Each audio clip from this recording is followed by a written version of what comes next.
Share market में invest करना चाहते हैं तो उसमें बहुत ज़्यादा केयरफुल होना ज़रूरी है। पहली बात वो, उसमें आपको दुनियावी लिहाज से भी मालूमात होना जो ज़रूरी है, क्योंकि इसमें धोखा वगैरह भी बहुत होता है। दूसरी बात यह है कि दीन के लिहाज से आपको जो शेयर खरीदना है उस शेयर के ताल्लुक से बहुत ज़्यादा तफसीलात मालूम होना ज़रूरी है। डिटेल में आपको जाना पड़ेगा और वो जायज़ हो शेयर, तभी आप खरीद सकते हैं, बेच सकते हैं, लेकिन वो जायज़ होना चाहिए। तो वो जायज़ है। इसमें कोई एक आम जनरल बात नहीं कही जा सकती। जो शेयर आप ले रहे हैं, आपको पता लगाना पड़ेगा कि किस कंपनी का शेयर है, उसमें तिजारत क्या हो रही है, और तिजारत जो हो रही है वो इस्लामी उसूलों के लिहाज से सही हो रही है, सही चीज़ों की तिजारत हो रही है, तब जो है आप उसका शेयर ले सकते हैं, वो जायज़ है। तो इसमें बहुत केयरफुली आपको जाना पड़ेगा अगर आप जाना चाहते हैं तो। जी। जैसे जैसे अभी कंपनीज में ज्वाइन होते हैं तो कंपनी एम्प्लॉय को ज्वाइन होने वालों को कुछ शेयर देती है शेयर, हम्म। जो सैलरी के साथ साथ कुछ शेयर्स भी देती है। जी तो हाँ। ये कैसा है शेयर्स अपनी लेना और कंपनी के इसको बाद बारे में पहले मालूम कर लीजिए कि कंपनी क्या है, क्या काम करती है।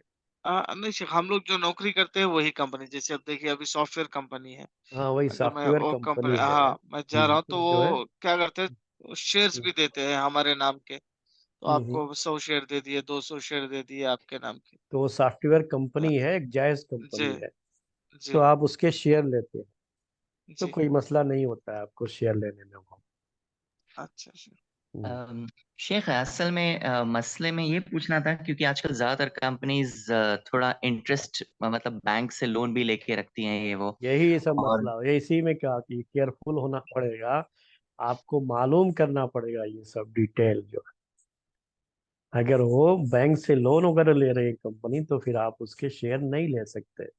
यही मैंने कहा कि वो जायज़ तो होता है, लेकिन इसमें अंदर घुसने से पहले आपको बहुत सी चीज़ों के बारे में डिटेल मालूम करना पड़ेगा। जैसे अब आपने ये बात कही कि वो कंपनी का मसलन लोन है, बैंक से लोन लेकर के कंपनी चला रहे हैं, आप नहीं जाएंगे उसमें। जी।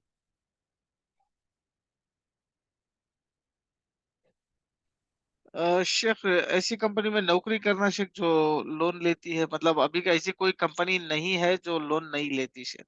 जी तो हाँ, होगा सॉफ्टवेयर फिर। आप कंपनीज भी क्या है, लोन लेती आपका है। सिर्फ काम है, आप जो है नौकरी करते हैं आप वहाँ पे। जी। ठीक है ना। तो ये थोड़ा सा मामला हल्का हो जाता है। और एक होता है आप शेयर ले लेंगे तो आप उसमें शरीक हो जाते हैं। यहाँ सिर्फ आप एक एम्प्लाई है, और डायरेक्ट बैंक के एम्प्लाई नहीं है आप, ये कोई बैंक नहीं है। वो जो तिजारत कर रहा है आदमी, उसका मामला है, वो उसकी अपनी तिजारत है, उसका मामला है।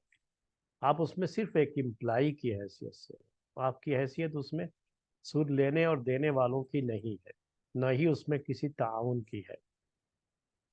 ठीक है। तो जी इसमें, शेख तो हाँ, ये गुंजाइश इसमें निकलती है आज के दौर में। इतनी गुंजाइश अगर नहीं निकालेंगे तो फिर लोग कोई काम ही नहीं कर सकते। जी फिर बिल्कुल घर शेख। में बैठने के सिवा कोई नहीं रह जाएगा, कुछ नहीं रहेगा। जी। जी जज़ाकल्लाह खैर शेख।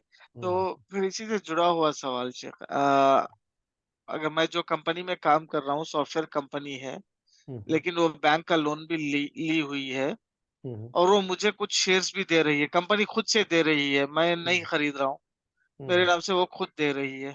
हम्म। तो मैं क्या उसको सेल देखिए, अगर करके आपको इसमें शेयर्स चॉइस को, अगर है कि जी, आप जो है चाहें तो न लें, तो मत जी, लीजिए। अगर आपको चॉइस ही नहीं है सिरे से, तो फिर जी, रहने दीजिए, कोई बात नहीं। आपको उस शेयर से जो आमदनी आएगी आपको, फिर उसके बारे में सोचा जाएगा बाद में। अगर चॉइस अच्छा, है तो नहीं लीजिए उसको। नहीं जी, है, मजबूरी है, तो फिर उस सूरत में जैसे इंश्योरेंस का मसला होता है कि कंपनी अगर आपको चॉइस देती है इंश्योरेंस की, तब तो आप मत लीजिए। लेकिन कभी क्या होता है कि कंपनी खुद से इंश्योरेंस आपका भरती है, आपको चॉइस नहीं देती है। तो वहाँ वो क्या है, हेल्थ इंश्योरेंस वगैरह जो आजकल कंपनियों में आम तरीके से मिलता है, आप लोग बेहतर समझते हैं। तो कंपनी चॉइस नहीं देती है, खुद से वो हेल्थ इंश्योरेंस भी आपका भरती है। तो वहाँ पर थोड़ा आपने खुद तो नहीं किया है, वो मजबूरी में कंपनी कर रही है। और कहीं ना कहीं आपको नौकरी तो करना ही पड़ता है, कोई ना कोई काम तो करना ही पड़ेगा जिंदा रहने के लिए, और मजबूरी है। और कहीं भी इस तरह से 100% परफेक्शन जो है इस्लामी लिहाज से कहीं किसी काम में नहीं मिल रहा है अभी। हर जगह कुछ ना कुछ लेकिन ज़रूर है।